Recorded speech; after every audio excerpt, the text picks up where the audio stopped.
I'm not exactly sure why, but one of my favorite things about playing games is when I stumble upon a 2D game that I end up really enjoying. If I had to guess, it might have something to do with growing up with 2D games as my only option for half of my childhood. It's not some sort of predisposition to enjoying 2D games though. I think it's because I'm so used to so many 2D games from back in the day just kinda being junk. So I developed a taste for the best of the best as a sort of rare delicacy. Finding a smooth, well-crafted 2D game brings me back to those times where they were constantly lost in a sea of mediocre copycats you had to wade through. They feel like something special. While it does have a few issues that frustrated me quite a bit, that's what Not a Hero ended up being for me. It was yet again another unassuming surprise, which I honestly expected to be just another cheeky 2D indie title. I'm glad I was wrong because boy, this game is fun. So what is Not a Hero and where did it come from? Well, it happens to be a sort of hybrid between a side-scrolling shooter and almost sort of a puzzle game. It was initially released on Windows on May 14th of 2015, before being ported elsewhere on later dates. I'm playing the PS4 version here. The game was developed by Roll7 and was published on every platform other than the Xbox One by Devolver Digital. It's on the Xbox One, but there's a different publisher, not sure why. Not a Hero can either start itself off with a bang, or it can leave you a bit underwhelmed, all due to the random nature of the dialogue system. You see, for all intents and purposes, the main character of this game is a bunny politician from the future who has come to stop the end of the world. His name is Bunnylord. Bunnylord has realized that the way to save the world in the future is to become mayor in the past. Or, well, that's as far as he's gotten anyway. Bunnylord tells the cast of characters you have unlocked what the next objective is before each mission, and then you choose who you want to play as. When Bunnylord is talking, certain words in his dialogue are randomized from a large set of options. This means your first cutscene will either be something you find extraordinarily hilarious, or confusing and awkward. The good thing is that in my experience, the game hits more than it misses, and the fact that Bunnylord's speech is randomized is really a fun inclusion anyway. The core of the writing is strong enough that more often than not, the misses don't completely ruin that bit of dialogue anyway. Bunnylord's mayoral campaign isn't exactly a fair one, as he's willing to do most anything to save the future. Or, well, he's willing to get you to do almost anything to save the future. As the title suggests, you're definitely not a hero here. So what other characters are there that Bunnylord is getting to do his dirty work?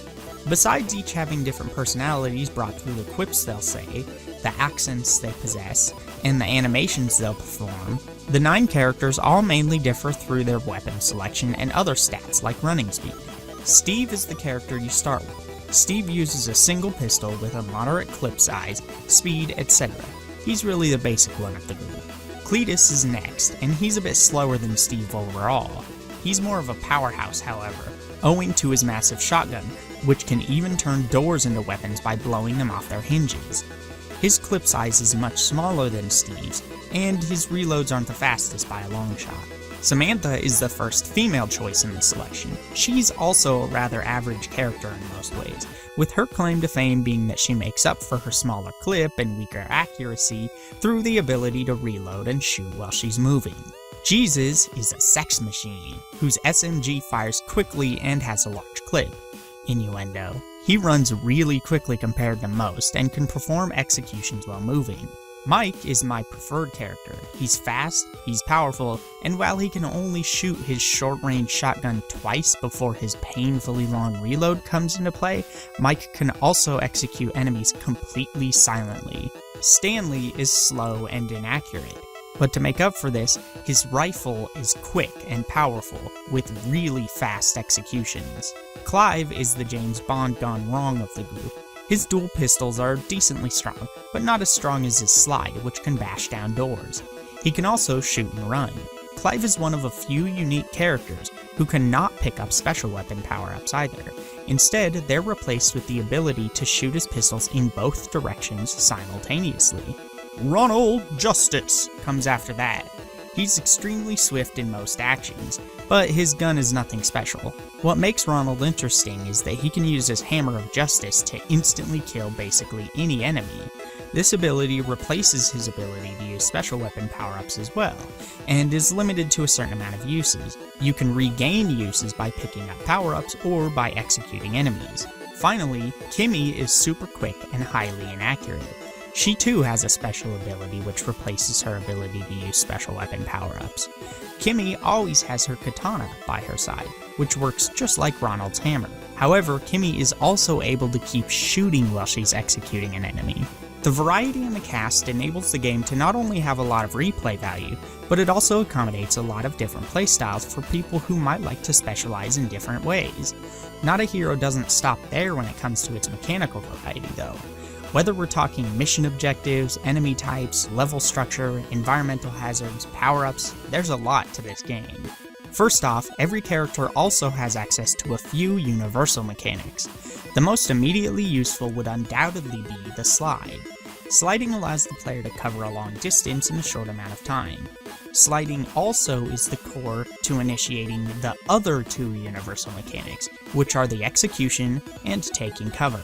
When the player slides past many of the enemy types in the game, those enemies will be tripped and knocked out for a few seconds. If the player then stands over them and presses the fire button, they'll execute that enemy for an instant kill. However, the player doesn't necessarily just want to run around blasting and executing with reckless abandon. That's where taking cover comes in. Press the slide button and release it near a background object, and the player character will hide behind that object. As long as the enemy doesn't walk right up to you and knock you out of cover, you're safe from most every attack. Sometimes it's even smart to let an enemy get close, because shooting an enemy when they're close enough will result in a critical hit. Honestly, the basics of this game remind me a ton of Bonanza Bros on the Genesis. Both are games that have you infiltrating buildings, shooting enemies, knocking them out with doors, taking cover, and often collecting objects before escaping, all from a side-scrolling point of view. But Not a Hero is the graphic adult version of Bonanza Bros, where everything including encounter design, speed, and combat design is ratcheted up to 11. Anyway, like I said, there's a ton of factors that influence this game's design. We'd be here all day if I talked about it all. So before we move on, let's talk about just a little bit of the enemy design and the power-ups. Enemies are really varied in Not a Hero, and their simple but vastly different designs allow for really unique encounters. You've got basic gunners, big guys with shotguns who can't be slid past, drug dealers who use cover much more liberally and can kill you extremely quickly if you get too close, just to name a few. Later levels even introduce stuff like ninjas who can break through background walls suddenly, can jump over your shots if you don't play smart, and instantly execute you if you get too close. The other major thing worth talking about is definitely the power-ups. Most normal power-ups replace your ammo type, with a few improving the performance of your weapon. Again, I won't mention them all, but you've got a really wide selection, from hyper-accurate lasers, incendiary ammo to catch your enemies on fire, ammo which can hit enemies through cover, extended magazines which double your ammo count for a single clip, or ammo that literally nukes large areas with every shot. But there are also other special weapon power-ups, which take up the second slot for most characters. These range from grenades, molotovs, and nail bombs, to exploding cats that blow up basically entire building floors, drill bombs which can kill things in the floor above, and turrets to temporarily protect you from a single direction. The power-ups turn what would still be a pretty tactical game into one that's also different each time you play. Gun power-ups can drop randomly from enemies, and all types of power-ups are scattered across each level, so you never know when you might get that nade shot power-up that can help you in a time of emergency.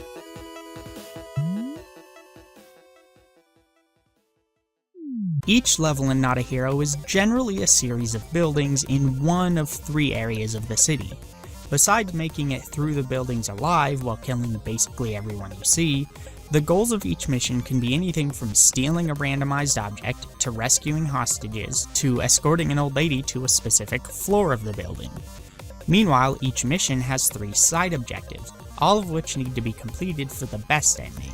These objectives are usually time limits, extra objects to collect, killing every enemy, not getting hit, getting kills in quick succession, etc. but there are also some more unique ones, like finding and using every power-up in the map, or getting to phones or reporters that are often found slightly off the beaten path or have a really strict time requirement before being no longer accessible. The game is essentially separated into 3 mission strands, each of them taking place in one of those 3 different parts of the city. The final mission for all 3 strands includes a fight with the crime boss of that area. Give Bunnylord the chance to take them down, and you can continue on. While not a hero as fast, tense, and precise, it does come with a few issues that can lead to a fair bit of frustration though.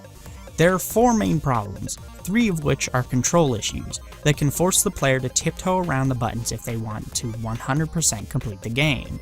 They won't come up very often until you're trying to 100% every mission, which can require extremely high amounts of precision. The first issue is that the game employs just a bit of RNG for enemy placement when you start a level. You can tell that this isn't an issue with the player reaching destinations at different times each time they play the level, because repeatedly restarting a level and getting to the same spot at the same time reveals that the first enemies you meet will often be in different positions each time. It's kind of completely out of your control whether the enemies in a certain room will easily be accessible, or oblivious to your presence when you arrive. At points, you'll get there right once they overlap, meaning you can slide and execute them both simultaneously.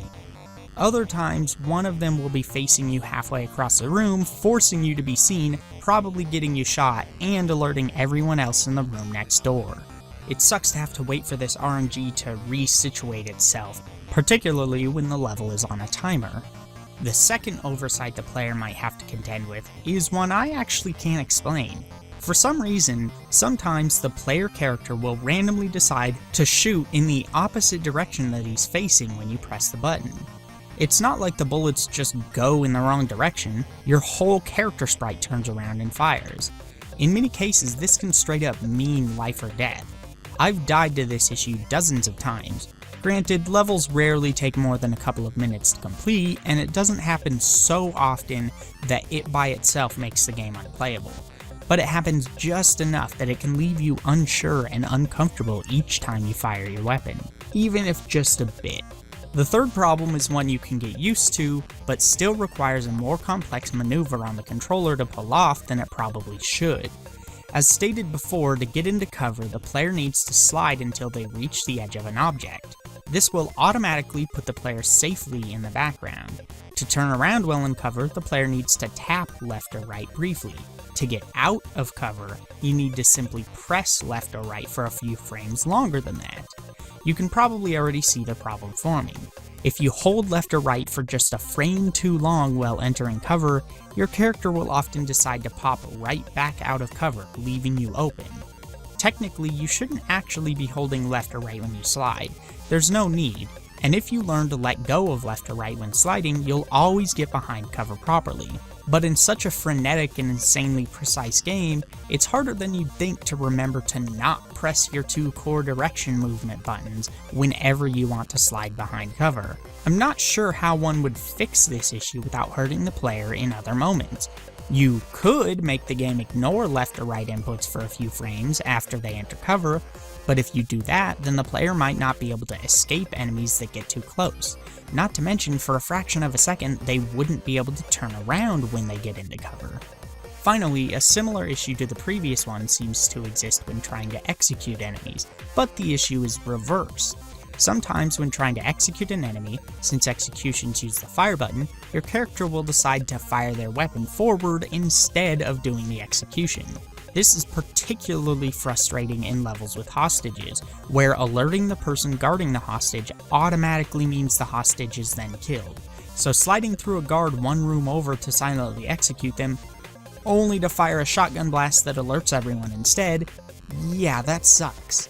This seems to happen exclusively when not pressing left or right when you're trying to execute the enemy.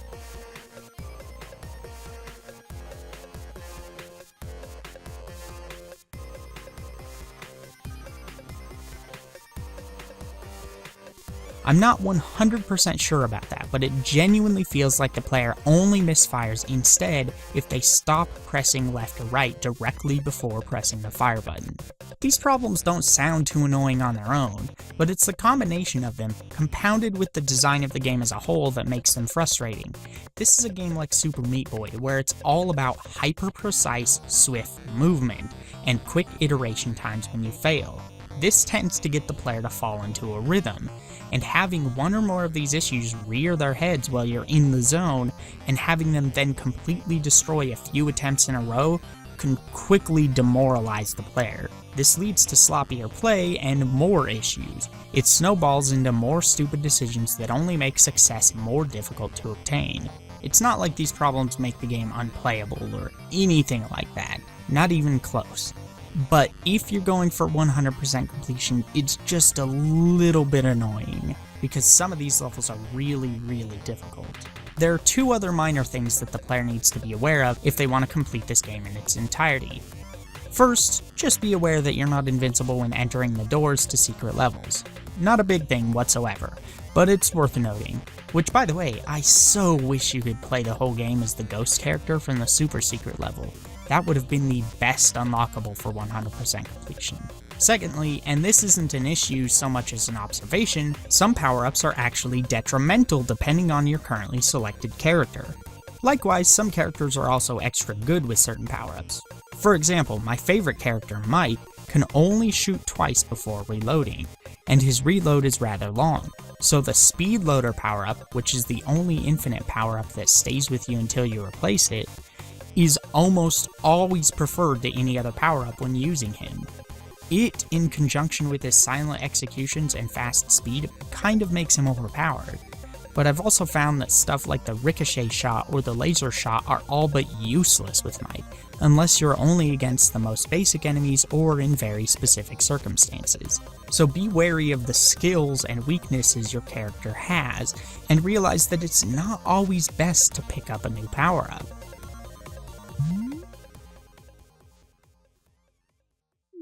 So I'm sure that I don't really have to tell you this at this point, but Not a Hero is a really beautiful game, despite using rather simple pixel art. I equate this sort of style to an Atari 2600 on steroids, though I'm sure there's a much more accurate comparison to be made with hardware I've never owned. What really brings out the beauty in Not a Hero is a combination between the really detailed animations with lots of frames to make things move smoothly, the vibrant and bombastic color schemes used, and the attention to small details around the environment. Rather than keeping things simple and sticking purely to the retro style, this game opts to take the blocky aesthetic and give it a lot of life through detail. When you complete a mission, for example, it seems that your character will be more and more beat up in the closing scene based on how much damage you took while playing. It's not just the choice to add this, but the interesting and creative way it was added that makes it so effective. As stated before, certain aspects of the game are randomized, most notably bits of the dialogue for Bunny Lord. Even a few entire clumps of dialogue are randomized based on things happening during the scene, which are also randomized. Sometimes there will be a dead body on the floor, or an animal in the scene, or maybe Bunny Lord will be wearing an accessory. He'll comment on these things while talking up the next mission. The same goes for the randomized items you may need to collect in said mission. Maybe they're boomboxes one time and baby pandas the next. This creates scenes which feel just a little off kilter, but that also offer something just a little different every time you watch them. The sound design in Not a Hero, I would argue, is some of the best around when it comes to these smaller, retro projects. The quips by your characters and your enemies are often genuinely funny or entertaining, purely because they used what feels like the best takes they could have possibly gotten. But the star of the show is the sound of the guns. Not only is it informative for gameplay purposes, but they sound so bold, loud, and they're just kinesthetically pleasing in the best way.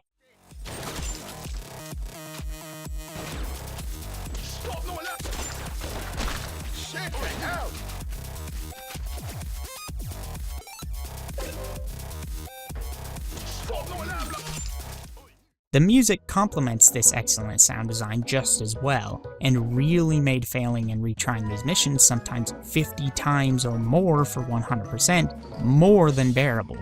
This is the type of soundtrack I could put on my iPod and listen to outside of the game without problem. Thoroughly enjoyable and really diverse, despite all of it still fitting the rest of the game's aesthetic. Take a listen.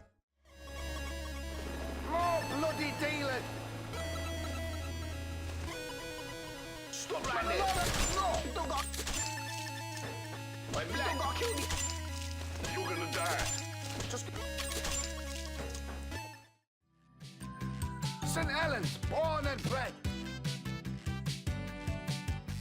I'm Kimmy, and this is my katana.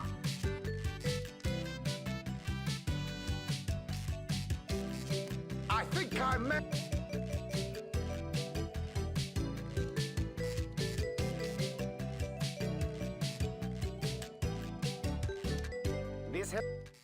And that's not a hero.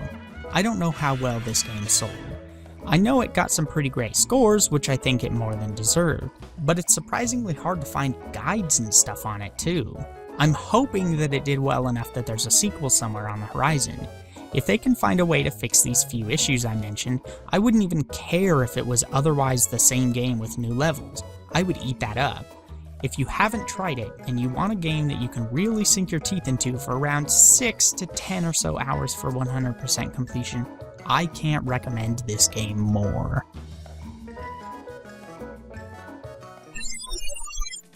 Hey, thanks for watching this video. If you're interested in another one, here's the last one that I uploaded. You can also follow me on Twitter or subscribe by hitting the subscribe button.